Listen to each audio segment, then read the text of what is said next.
Hello everyone, welcome to Kalam. So കഴിഞ്ഞ 2 ദിവസങ്ങളിലായിട്ട് ലോകം മുഴുവൻ ചർച്ച ചെയ്യപ്പെട്ടിട്ടുള്ള പ്രധാനപ്പെട്ട 2 വിഷയങ്ങളെ പറ്റിയാണ് നമ്മൾ ഇത് ഡിസ്കസ് ചെയ്യാൻ പോകുന്നത്. സോ അതിൽ ഫസ്റ്റ് വണ് ഹാൻഡ വൈറസ് അലേർട്ടാണ്. ഓക്കെ, സദേൺ അറ്റ്ലാന്റിക്കിലൂടെ നടന്നുകൊണ്ടിരിക്കുന്ന ഒരു ലക്ഷറി ഷിപ്പ് ട്രാവലിന്റെ ഇടയിൽ ഔട്ട് ബ്രേക്ക് ഉണ്ടായിട്ടുള്ള ഒരു വൈറസ് ആണ് ഈ ഹാൻഡ വൈറസ്.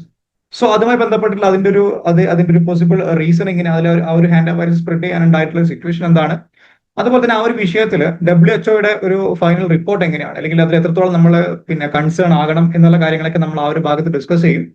പിന്നെ നമുക്ക് ചർച്ച ചെയ്യാനുള്ളത് ഇറാൻ യുദ്ധവുമായി ബന്ധപ്പെട്ടിട്ട് ഒരുപാട് എക്കണോമിസ്റ്റുകൾ, അതുപോലെ തന്നെ പ്രധാനപ്പെട്ട അതോറിറ്റി ബോഡീസ് ലൈക്ക് IMF ഒക്കെ ഈ ഒരു യുദ്ധം ഇനി പോസിബിൾ ആയിട്ടുള്ള ഗ്ലോബൽ റിസിഷൻ എങ്ങനെയൊക്കെ ആയിരിക്കും എന്നുള്ള വിഷയത്തെ പറ്റിയിട്ട് ഒരു ചെറിയൊരു പിക്ചർ തന്നിട്ടുണ്ട്. സോ അതിന്റെ പോസിബിൾ ഇഷ്യൂസ് എന്തൊക്കെയാണെന്ന് നമുക്ക് ആ ഒരു ഭാഗത്ത് ഡിസ്കസ് ചെയ്യാം. ഓക്കെ, സോ ഫസ്റ്റ് നമുക്ക് ഈ ഹാൻഡ വൈറസുമായി ബന്ധപ്പെട്ടിട്ടുള്ള ഒരു കാര്യം നമുക്ക് ബിഗിൻ ചെയ്യാം. ഓക്കെ, സോ ഈ ഹാൻഡ വൈറസ് സ്റ്റാർട്ട് ചെയ്യുന്നത്, അല്ലെങ്കിൽ അതിന്റെ ഒരു ഒറിജിൻ എന്ന് പറയുന്നത് സദേൺ അറ്റ്ലാന്റിക്കിലൂടെ പാസ് ചെയ്യുന്ന, അല്ലെങ്കിൽ അതിലൂടെ കവർ ചെയ്യുന്ന ഒരു ലക്ഷറി ട്രിപ്പാണ് ഈ പറയപ്പെടുന്ന ഹാൻഡ വൈറസിന്റെ ഒരു ഒറിജിൻ എന്ന് പറയുന്നത്.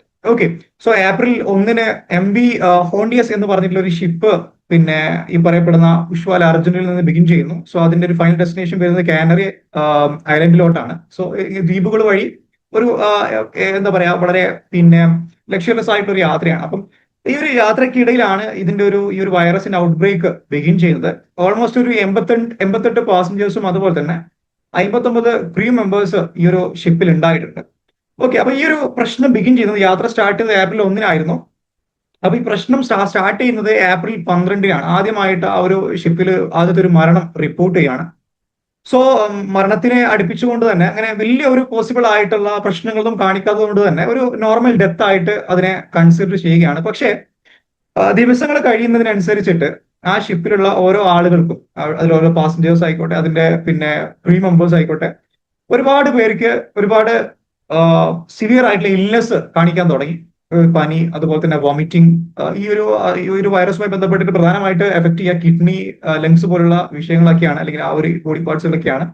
അങ്ങനെ സിവിയർ ആയിട്ടുള്ള ഇൽനെസ് റിപ്പോർട്ട് ചെയ്തതിന്റെ അടിസ്ഥാനത്തിൽ ഇതിന്റെ ഒരു കൺസേൺ അറിയിക്കുകയും ഇതിന്റെ മെഡിക്കൽ അതോറിറ്റീസിനെ അറിയിക്കുകയും, അങ്ങനെ ആ ഒരു വിഷയത്തെ റിപ്പോർട്ട് ചെയ്തുകൊണ്ട്, അല്ലെങ്കിൽ മരണപ്പെട്ട ആളുടെ ബോഡിയുമായി അതിനെ ചെക്ക് ചെയ്തുകൊണ്ട് WHO അവസാനം ഇതിനൊരു ഫൈനൽ റിപ്പോർട്ട് സബ്മിറ്റ് ചെയ്യാണ്. സോ ഇത് കുറച്ച് ക്രിട്ടിക്കൽ ആയിട്ടുള്ള ഒരു സിറ്റുവേഷൻ ആണ്.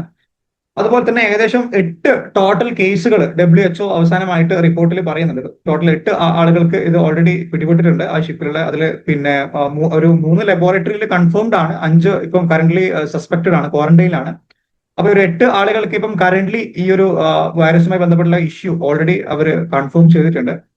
അതിൽ ഏകദേശം ഒരു 3 പാസഞ്ചേഴ്സ് ഓൾറെഡി മരണപ്പെട്ടു. ഓക്കെ, അപ്പം മരണത്തിന് അടക്കം ഓൾമോസ്റ്റ് 3 ആളുകൾ, ഈ ഒരു ഷിപ്പിൽ യാത്ര ചെയ്യുന്ന 3 ആളുകൾ ഓൾറെഡി മരണപ്പെടുകയും, അപ്പൊ ഇതിന്റെ അടിസ്ഥാനത്തിൽ വളരെ സിവിയർ ആയിട്ടുള്ള, അല്ലെങ്കിൽ ഈ സിവിയർ ഇൽനെസ് കാണിച്ചിട്ടുള്ള 3 പേരെ എയർ ലിഫ്റ്റ് ചെയ്തുകൊണ്ട് അവർക്കുള്ള ട്രീറ്റ്മെന്റ് കൊടുക്കുന്ന സാഹചര്യത്തിലൂടെ കാര്യങ്ങൾ മാറുകയാണ്. ഓക്കെ, ഷിപ്പിൽ നിന്ന് അവരെ എയർവേ യൂസ് ചെയ്തുകൊണ്ട് തന്നെ അവരെ ആ ഷിപ്പിൽ നിന്ന് എടുത്തുകൊണ്ട് ഒരു മെഡിക്കൽ ട്രീറ്റ്മെന്റ് കൊടുക്കുന്ന സാഹചര്യത്തിലോട്ട് പോവുകയാണ്. ബാക്കിയുള്ള ആളുകളൊക്കെ കൃത്യമായിട്ട് ഒരു കണ്ടെയ്ൻമെന്റ് ക്വാറന്റൈനിലാണ് അവർ കീപ്പ് ചെയ്ത്.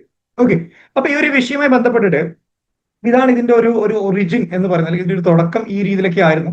അപ്പൊ ഇതിന്റെ അടിസ്ഥാനത്തില് ഈ ഒരു അസുഖത്തെ പറ്റി നമ്മൾ ഡീറ്റെയിൽ ആയിട്ട് പഠിക്കുന്ന സമയത്ത്, സോ ഈ ആൻഡസ് ഹാൻഡ വൈറസ് എന്നുള്ളതാണ് അവസാനം ഫൈനലി റിപ്പോർട്ട് ചെയ്തിട്ടുള്ള ഒരു വൈറസിന്റെ പേര്. ആൻഡസ് ഹാൻഡ വൈറസ് എന്ന് പറയുന്നത് ഈ റോഡൻസിന്റെ ഇൻഫെക്റ്റഡ് ആയിട്ടുള്ള യൂറിൻസോ സലൈവിയോ ഡ്രോപ്പിംഗ്സോ കാരണം ഉണ്ടാകുന്ന ഒരു വൈറസ് ആണ്. അപ്പൊ എന്താണ് റോഡന്റ് എന്ന് പറഞ്ഞു കഴിഞ്ഞാൽ, ഈ മുമ്പില് 2 കൂർത്ത പല്ലുകളുള്ള മൃഗങ്ങൾ, ഞാനിപ്പോ ഒരു പിക്ചറിൽ കൊടുത്തിട്ടുണ്ട്. ഇതിന്റെ ഈ പറയപ്പെടുന്ന യൂറിനോ അല്ലെങ്കിൽ സെലൈവയിൽ നിന്നോ ഉണ്ടാകുന്ന ഇൻഫെക്ഷൻ ആണ് ഈ ഒരു വൈറസിന്റെ പ്രധാനപ്പെട്ട റീസൺ എന്ന് പറയുന്നത്. അപ്പൊ ഇത് എങ്ങനെ ഈ ഷിപ്പിലുള്ള ആളുകളിലേക്ക് ഇത് എങ്ങനെ എത്തി എന്നതിനെ പറ്റിയിട്ട് ഒരുപാട് ഒരു കൺഫേംഡ് ആയിട്ടുള്ള ഒരു ഫൈനൽ റിപ്പോർട്ട് ഇല്ല. എല്ലാവരും ഒരു ഹൈപ്പോത്തറ്റിക്കൽ അസംഷനിലാണ് ഇപ്പം ഇതിന്റെ കാര്യവുമായി ബന്ധപ്പെട്ട് ഈ ഷിപ്പിലേക്ക് വരുന്നതിന് മുന്നേ ഇവർ ഇതുമായിട്ട് എക്സ്പോസ്ഡ് ആയിട്ടുണ്ടോ, അല്ലെങ്കിൽ ഈ വൈറസുമായിട്ട് എക്സ്പോസ്ഡ് ആയിട്ടുണ്ടോ. ഓക്കെ, കാരണം ഇതൊരു ക്ലോസ് ആയിട്ടുള്ള, അല്ലെങ്കിൽ വളരെ അടുത്ത ഒരു ഹ്യൂമൻ ഇന്ററാക്ഷൻ വഴി മാത്രം വരുന്ന, അല്ലെങ്കിൽ പാസ് ചെയ്യുന്ന ഒരു വൈറസ് ആണ്.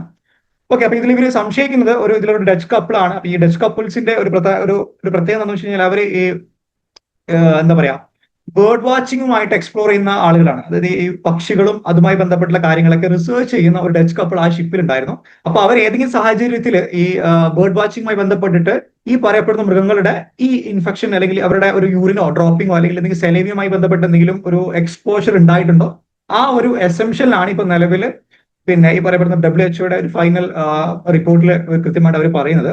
ഓക്കെ, അപ്പം ഇതിൽ ഇപ്പോൾ ഓൾമോസ്റ്റ് ഈ ഒരു ഷിപ്പിലുള്ള ആളുകളുമായിട്ട് കോൺടാക്ട് ചെയ്തിട്ടുള്ള ഏകദേശം 62ഓളം ആളുകൾ പിന്നെ കോൺടാക്ട് ലിസ്റ്റിലുണ്ട്, അല്ലെങ്കിൽ അതിന്റെ ഒരു കണക്ഷൻ ലിസ്റ്റിലുണ്ട്.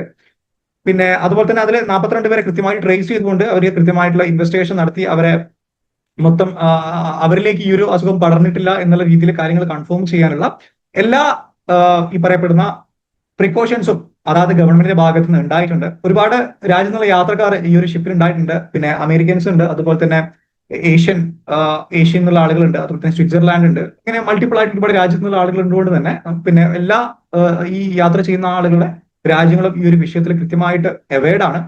ഓക്കെ, അപ്പം ഈ ഒരു റീസൺ കാരണമാണ്, അല്ലെങ്കിൽ ഈ ഒരു വൈറസിന്റെ ഒരു ബിഗിനിങ് എന്ന് പറയുന്നത് ഈ പറയുന്ന റോഡന്റ് ആയിട്ടുള്ള അല്ലെങ്കിൽ റോഡന്റ് ആനിമൽസിൽ നിന്നുണ്ടാകുന്ന ഇൻഫെക്റ്റഡ് ആയിട്ടുള്ള യൂറിനും ഡ്രോപ്പിംഗ്സിൽ നിന്നാണ് ഇതൊരു തുടക്കം ഉണ്ടാകും. ഓക്കെ, അപ്പോ ഇതിൽ അവസാനമായിട്ട് പിന്നെ WHO ഒരു ഫൈനൽ ആയിട്ടുള്ള ഒരു അസംഷൻ എന്ന് പറയുന്നത് ഇതൊരു കോവിഡ് ആയിട്ട് നമ്മൾ കാണേണ്ട ആവശ്യമില്ല. അല്ലെങ്കിൽ പിന്നെ ഒരുപാട് ആളുകൾ ഇതൊരു പോസിബിൾ ആയിട്ടുള്ള ഒരു ഔട്ട് ബ്രേക്ക് ഉണ്ടാവും, അല്ലെങ്കിൽ ഇത് നെക്സ്റ്റ് കോവിഡ് ആണെന്നൊക്കെ പറയുന്നത്. അപ്പൊ WHO പറയുന്നത് അങ്ങനെ ആ രീതിയിൽ ആരും പാനിക് ആവേണ്ട ആവശ്യമില്ല. കാരണം എന്ന് പറയുന്നത് ഇത് പിന്നെ അത്ര പെട്ടെന്ന് ട്രാൻസ്മിറ്റഡ് ആകുന്ന ഒരു വൈറസ് അല്ല കമ്പയറിംഗ് വിത്ത് കോവിഡ്. ഓക്കെ, അതുപോലെ തന്നെ സ്പ്രെഡിങ് സംഭവിക്കണം എന്നുണ്ടെങ്കിൽ വളരെ ക്ലോസ് ആയിട്ടുള്ള കോൺടാക്ട് ഉണ്ടാകണം എന്നാണ് പറയുന്നത്. അതിനൊരു എക്സാമ്പിൾ ആണ് ഈ ഒരു ഷിപ്പില് ആ ഒരു ആദ്യത്തെ വ്യക്തി മരണപ്പെട്ടതിന് ശേഷം സെക്കൻഡ് ഇൻഫെക്ഷൻ നടക്കുന്നത് ആ ഒരു ഷിപ്പിലുള്ള ഡോക്ടർക്കാണ്. അതായത് ഡോക്ടർ എന്ന് പറയുമ്പം ആ ഒരു വ്യക്തി ഇല്ലായിട്ട് നിൽക്കുന്ന സമയത്ത് അല്ലെങ്കിൽ അസുഖം വന്ന സമയത്ത് അവരുമായിട്ട് അത്രയും ക്ലോസ്ഡ് ആയിട്ടുള്ള കണക്ഷൻ ഉണ്ടായതുകൊണ്ട് തന്നെ ആ ഡോക്ടർക്ക് അത് എക്സ്പോസ്ഡ് ആവാനുള്ള എല്ലാ സാധ്യതയുണ്ട്. അതുകൊണ്ട് തന്നെ ഇത് വളരെ അടുത്ത കണക്ഷൻ, വളരെ ക്ലോസ് ആയിട്ട് ഒരു കോൺടാക്ട് ഉണ്ടായാൽ മാത്രമാണ് ഈ ഒരു വൈറസ് സ്പ്രെഡ് ആകാനുള്ള സാധ്യതയുള്ളൂ. അതുകൊണ്ട് തന്നെ അതിൽ വലിയ നമ്മൾ കൺസേൺഡ് ആവേണ്ട ആവശ്യമില്ല എന്നാണ് WHO ഫൈനലായിട്ട് പറയപ്പെടുന്നത്. അതുപോലെ തന്നെ കമ്മ്യൂണിറ്റി ട്രാൻസ്മിഷൻ ഉള്ള ഒരു എവിഡൻസും ഇതുവരെ WHO കയ്യിലേക്ക് അതിന് റിപ്പോർട്ട് കിട്ടിയിട്ടില്ല. അതായത് മൾട്ടിപ്പിൾ ആയിട്ടുള്ള ഒരുപാട് ആളുകൾക്ക് ഒരു സ്പ്രെഡ് ആകുന്ന രീതിയിൽ കാര്യങ്ങൾ പോയിട്ടുണ്ടോ എന്നുള്ളത് ഇതുവരെ നിലവിലുള്ള റിപ്പോർട്ട് വരെ അത് പിന്നെ ഒതന്റിക് ആയിട്ട് കൺഫേംഡ് അല്ല. ഓക്കെ, അതുപോലെ തന്നെ ഒരുപാട് എക്സ്പേർട്ട് ആയിട്ടുള്ള ഒരുപാട് റിസർച്ചേഴ്സും അതുപോലെ തന്നെ ഡോക്ടേഴ്സ് ഒക്കെ ഈ ഒരു വിഷയത്തിൽ കൃത്യമായിട്ട് കാര്യങ്ങൾ അപ്ഡേറ്റ് ചെയ്യുന്നുണ്ട്. അപ്പം അതിൽ ഒട്ടുമിക്ക എല്ലാ ആളുകളും ഒരു എക്സ്പേർട്സുകളൊക്കെ പറയുന്നത് ഇതങ്ങനെ ഒരു സീരിയസ് കൺസേൺ ആവേണ്ട ആവശ്യമില്ല കറന്റ്. ബാക്കിയുള്ള കാര്യങ്ങളൊക്കെ ഈ ആളുകളെ കൃത്യമായിട്ട് പിന്നെ അവരെ കൃത്യമായിട്ട് അവർ ഒബ്സർവ് ചെയ്തുകൊണ്ട് തന്നെ ഇതിന്റെ ബാക്കിയുള്ള എന്തെങ്കിലും വിഷയങ്ങളൊക്കെ WHO അപ്ഡേറ്റ് ചെയ്യുന്ന കാര്യങ്ങളും അവർ അറിയിച്ചിട്ടുണ്ട്. ഓക്കെ, സോ ഇതാണ് ഹാൻഡ വൈറസുമായി ബന്ധപ്പെട്ടുള്ള കാര്യങ്ങൾ നമുക്ക് അത് ഡിസ്കസ് ചെയ്യാനുള്ളത്. സോ ഈ ഒരു വിഷയത്തിൽ ഇനി നമുക്ക് കൃത്യമായിട്ട് എല്ലാവരും, കാരണം ഒരുപാട് ന്യൂസുകൾ ഈ ഒരു ഭാഗത്ത് നിന്ന് വരുന്നുണ്ട്. പിന്നെ ഒരുപാട് പേര് വളരെ കൺസേൺഡ് ആയിട്ടുള്ള പോസ്റ്റുകളും അതുപോലെ തന്നെ സോഷ്യൽ മീഡിയ വഴി കാര്യങ്ങളൊക്കെ ഷെയർ ചെയ്യുന്നുണ്ട്. സോ WHO കൃത്യമായിട്ടുള്ള ജെന്യൂൻ ആയിട്ടുള്ള ന്യൂസുകൾ മാത്രം ഫോളോ ചെയ്തുകൊണ്ട് അതിൽ എന്താണോ പറയുന്നത് അത് മാത്രം നമ്മൾ കേൾക്കാൻ വേണ്ടി ശ്രമിക്കുക എന്നുള്ളതാണ് ഈ ഒരു ഭാഗം നമുക്ക് പറയാൻ. ഓക്കെ, സോ നെക്സ്റ്റ് ഇനി ഇറാൻ യുദ്ധവുമായി ബന്ധപ്പെട്ടിട്ടുള്ള കുറച്ച് കാര്യങ്ങളാണ്. അതിന്റെ ഒരു പോസിബിൾ ഫ്യൂച്ചർ റെസിഷനുമായി ബന്ധപ്പെട്ടിട്ടുള്ള കുറച്ച് കാര്യങ്ങളാണ്. അപ്പൊ ഇന്റർനാഷണൽ മോണിറ്ററി ഫണ്ട് പ്രധാനമായിട്ട് പിന്നെ 3 സിറ്റുവേഷൻസ് ആണ് മുന്നോട്ട് വെക്കുന്നത്. അതിൽ ഫസ്റ്റ് വരുന്നത് ഒരു ബെസ്റ്റ് കേസ് എന്നുള്ള രൂപത്തിലാണ്. അത് ഈ പ്രശ്നങ്ങൾ കഴിയുകയാണെന്നുണ്ടെങ്കിൽ നമുക്ക് ഇത് ഏത് രീതിയിൽ ഈ പ്രശ്നങ്ങൾ അവസാനിക്കും എന്നുള്ള വിഷയത്തെ പറ്റിയാണ് നമുക്ക് ഈ ഒരു ഭാഗത്ത് നോക്കാനുള്ളത്. സോ ഈ ബെസ്റ്റ് കേസ് ഈ രീതിയിലാണ് നടക്കേണ്ടത്. അതായത് ഈ യുദ്ധം എന്ത് ചെയ്യണം, അല്ലെങ്കിൽ ഈ ഡിസ്റപ്ഷൻ, സ്ട്രെയിറ്റ് ഓഫ് ഹോർമൂസിലെ ഡിസ്റപ്ഷൻ 2026 പകുതി ആകുമ്പോഴത്തേക്ക് കഴിയുകയാണ് എന്നുണ്ടെന്നുണ്ടെങ്കിൽ ഈ പറയപ്പെടുന്ന കാര്യങ്ങളൊക്കെ ആയിരിക്കും സംഭവിക്കാൻ പോകുന്നത്. ഓക്കെ, അതായത് 3.1% ഗ്ലോബൽ ഗ്രോത്ത് ഉണ്ടാവും. ഓക്കെ, അത് ഒട്ടുമിക്ക എല്ലാ രാജ്യങ്ങളിലും ആ ഒരു ഗ്രോത്ത് കൃത്യമായിട്ട് എക്സ്പെക്ട് ചെയ്യാൻ പറ്റും. അതുപോലെ തന്നെ പിന്നെ ഈ പറയുന്ന ഒരു പോസിറ്റീവ് ആയിട്ടുള്ള സ്ലോവർ ആണെന്നുണ്ടെങ്കിലും തിരിച്ച് കയറി വരാനുള്ള ഒരു പോസിറ്റീവ് ഗ്രോത്ത് ഈ മിഡ് 2026 ഈ പ്രശ്നങ്ങൾ കഴിയുകയാണെന്നുണ്ടെങ്കിൽ ആ രീതിയിൽ ഒരു പോസിബിലിറ്റി അവിടെ ഉണ്ട് എന്നുള്ളതാണ്. അതുപോലെ തന്നെ ടെമ്പററി ആയിട്ടുള്ള ഒരു ഇൻഫ്ലേഷൻ ഡെഫിനറ്റ്ലി അതിനൊരു ഇൻക്രീസ് ഉണ്ടാവാനുള്ള സാധ്യതയുണ്ട്. പിന്നെ ഇനി അതേപോലെ തന്നെ ഇനി പിന്നെയും ഈ ഒരു മിഡ് 26 ശേഷം ഇത് എക്സ്പാൻഡ് ചെയ്യുകയാണെന്നുണ്ടെങ്കിൽ ലോങ് ടേമിലോട്ടുള്ള ഒരുപാട് ഡാമേജുകൾ ഉണ്ടാകാനുള്ള ഒരു സാധ്യത ഉണ്ട്. ഓക്കെ, അപ്പം ഒരു 2026 മിഡോടുകൂടി ഈ ഒരു യുദ്ധത്തിന് ഒരു ഡിസ്റപ്ഷന് ഒരു അവസാനം വരികയാണെന്നുണ്ടെങ്കിൽ പല തരത്തിൽ നമുക്ക് ഈ പ്രശ്നങ്ങൾ ഒരു പരിധി വരെ ഇതിനെ കുറച്ച് കൊണ്ടുവരാൻ പറ്റുന്നതാണ് ഇന്റർനാഷണൽ മോണിറ്ററി ഫണ്ട് പറയുന്ന ഒരു ഫസ്റ്റ് കേസ് എന്ന് പറയുന്നത്. ഓക്കെ, ഇനി സെക്കൻഡ് കേസ് പറയുന്ന ഒരു അഡ്വേഴ്സ് സിനാരിയോ ആണ്. അപ്പോൾ ഈ അഡ്വേഴ്സ് സിനാരിയോ എന്ന് പറയുന്നത് ഈ 2026 മുഴുവൻ $100 പെർ ബാരലിൽ പോവുകയാണെന്നുണ്ടെങ്കിൽ അവിടെ കുറച്ച് എക്കണോമിക് റിസ്കുകൾ അവർ കൃത്യമായിട്ട് മുന്നോട്ട് വെക്കുന്നുണ്ട്. അപ്പൊ അവിടെ ഒരു ഗ്രോത്ത് 3.1 നിന്ന് കുറഞ്ഞ് 2.5% മാത്രമാണ് ഒരു ഗ്ലോബൽ ഗ്രോത്ത് അവിടെ പിന്നെ പോസിബിൾ ആയിട്ടുള്ളൂ. അതുപോലെ തന്നെ ഇൻഫ്ലേഷൻ ആണ്, ഒരു പ്രൊജക്റ്റഡ് ഇൻഫ്ലേഷൻ എന്ന് പറയുന്നത് 5.4%. ഓക്കെ, അതായത് ഈ $100 കൺട്രി ചെയ്യുകയാണെന്നുണ്ടെങ്കിൽ 5.4% ഒരു ഇൻഫ്ലേഷൻ എക്കണോമിയിൽ ഉണ്ടാകാനുള്ള എല്ലാ സാധ്യതയും നമുക്ക് ഇവിടെ കാണുന്നുണ്ട്. അപ്പോൾ അങ്ങനെ ഉണ്ടാകുന്നതോടുകൂടി സിഗ്നിഫിക്കന്റ് ആയിട്ടുള്ള എക്കണോമിക് എല്ലാം ഒരു സ്ലോ ഡൗൺ ഉണ്ടാവും. അതുപോലെ തന്നെ കൺസ്യൂമറുടെ എന്താ പറയുക, കൺസ്യൂമർ പ്രൊഡക്റ്റുകളുടെ പ്രൈസുകൾ ഇൻക്രീസ് ആവും. ഓക്കെ, അൺഎംപ്ലോയ്മെന്റിന് ഒരുപാട് സാധ്യതകളുണ്ട്.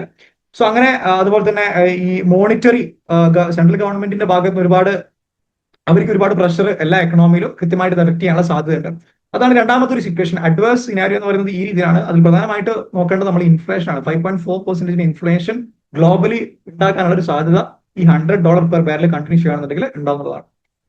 ഇനി വളരെ സിവിയർ ആയിട്ടുള്ള ഒരു സിനാരിയോ എന്ന് പറയുന്നത് എന്താണ്, ഓയിലിന്റെ പ്രൈസ് 2026-27 കിടക്കുന്ന സമയത്ത് സെയിം $110 പോവുകയാണെന്നുണ്ടെങ്കിൽ ഏകദേശം ഒരു എക്കണോമി വളരെ പ്രയാസപ്പെട്ട രീതിയിലോട്ട് കാര്യങ്ങൾ താഴ്ന്നു പോകുന്ന സിറ്റുവേഷനിലോട്ട് പോകും എന്നാണ് പിന്നെ IMFന്റെ ഒരു അവസാന ഫൈനൽ റിപ്പോർട്ടിൽ കൃത്യമായിട്ട് ഷോക്കേസ് ചെയ്യുന്നത്.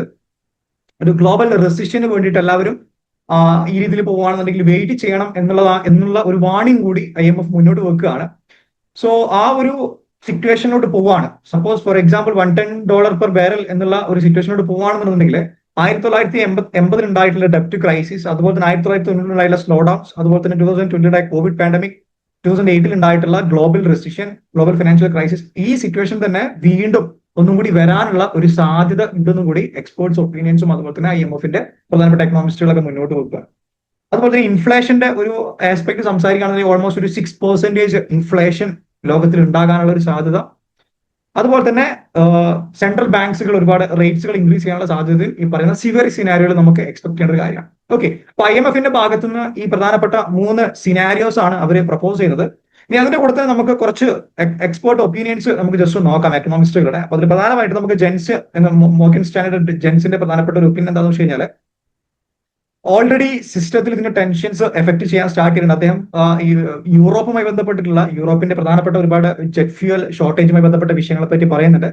അതുപോലെ തന്നെ മാനുഫാക്ചറിങ്ങിന്റെ കോസ്റ്റുകൾ, ഇപ്പൊ നമ്മൾ ഇന്ത്യയിൽ തന്നെ പ്ലാസ്റ്റിക് പ്രൊഡക്ഷന്റെ ഒക്കെ കോസ്റ്റുകൾ ഒരുപാട് രീതിയിൽ ഇൻക്രീസ് ആയിട്ടുണ്ട്. ഓക്കെ, അലൂമിനിയം, ഓക്കെ, അതുപോലെ തന്നെ ഡയമണ്ട്, അങ്ങനെ കുറച്ച് മേഖലകളിൽ മാനുഫാക്ചറിങ്ങിന്റെ കോസ്റ്റ് ഇൻക്രീസ് ആയിട്ടുണ്ട്. അപ്പൊ അത് ഇനിയും സർജ് ചെയ്ത് പോകാനുള്ള സാധ്യത ഉണ്ട് എന്നാണ് അദ്ദേഹം എന്ത് ചെയ്യുന്നത്, പ്രപ്പോസ് ചെയ്യുന്ന പ്രധാനപ്പെട്ട ഒരു കൺസേൺ എന്ന് പറയുന്നത്.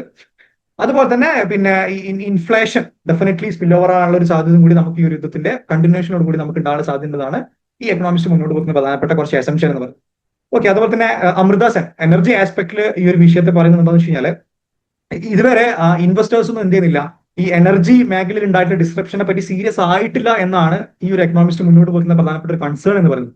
അതായത് ഈ ഒരു വ്യക്തി പറയുന്നത് വെച്ച് കഴിഞ്ഞാൽ ഒരു പൊട്ടൻഷ്യൽ ആയിട്ടുള്ള ഒരു വലിയൊരു റെസിഷനിലോട്ട് പോകാനുള്ള എല്ലാ സാധ്യതയും ഈ ഒരു കറന്റ് സിനാരിയോയിൽ കാണുന്നുണ്ടെന്നാണ് അമൃത സെൻ എനർജി ആസ്പെക്ടിന്റെ ഒരു മേഖലയിലൂടെ അദ്ദേഹം പറഞ്ഞു വെക്കുന്നത്.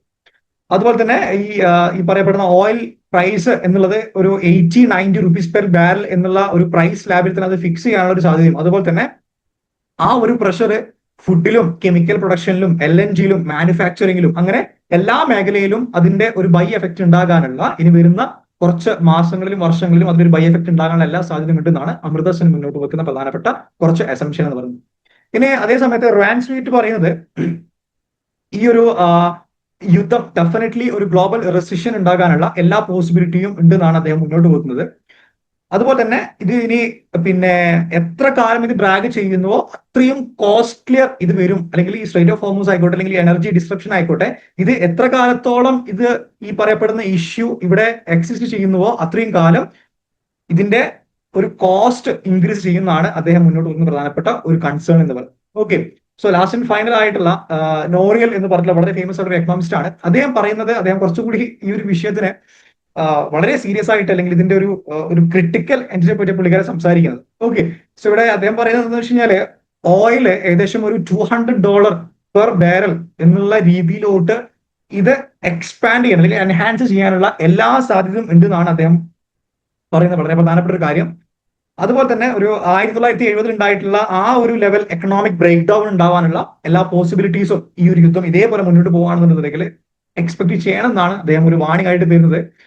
അതുപോലെ തന്നെ ഒരു ഗ്ലോബൽ റെസിഷൻ ഡെഫിനറ്റ്ലി എക്സ്പെക്ട് ചെയ്യണം എന്ന് കൂടി അദ്ദേഹത്തിന്റെ ഒരു ഫൈനൽ അവസാനത്തെ റിപ്പോർട്ട് പ്രകാരം പ്രപ്പോസ് ചെയ്യുന്ന വളരെ പ്രധാനപ്പെട്ട ഒരു കൺസേൺ ആണ്.